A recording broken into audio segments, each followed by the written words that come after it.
So this is a video to show you how to add images when remixing in WebLab. You can see I have a student's code here. They have a header and then they've got some text. They forgot to put a paragraph tag here, so I'm going to add this for them because I'm remixing, and the idea of remixing is to make things better. So I added that. And then you can see we have a bug here. And if I press on the inspector and click where the bug is on horse, it shows me where in the code this is broken. So when I look, I can see that the tag image source is equal to download 3 JPEG. Well, if I look over here on the side, there is not that image file type. So there's a couple of things we could do. We could search for the file and re-add it, or we could find a new image.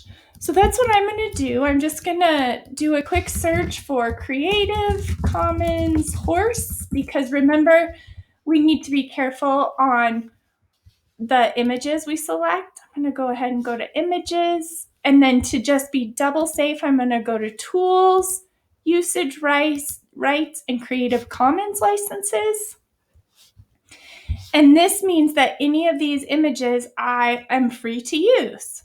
So I still probably want to put attribution. So I'm going to grab this one. And remember, today I suggested you screenshot and save to your desktop. There's lots of ways, but the main thing to do is get your image somewhere on your computer so you can upload it in code.org. So I screenshotted this. Then in code.org, I'm going to go add image, upload file, and I saved that horse to my desktop, so it's going to show up right here. One thing I could have done to make it easier was rename it immediately. So it's uploading. Once it's uploaded, then I'm able to change that image source tag. Come on now. It's just uploading slowly. I don't want to do it again. Here we go. Here we go. Okay.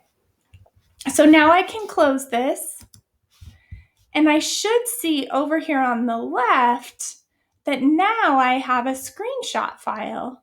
Well, screenshot is kind of a funky name. So the first thing I'm going to do is rename this to be horse. And I need to leave that .png on there so that it understands it's an image file.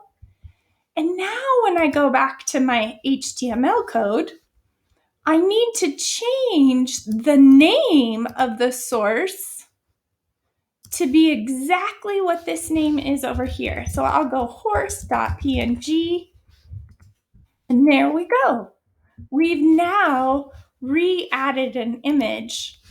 The next thing I'm probably going to want to do here is add a paragraph to give attribution of where I got the horse image from.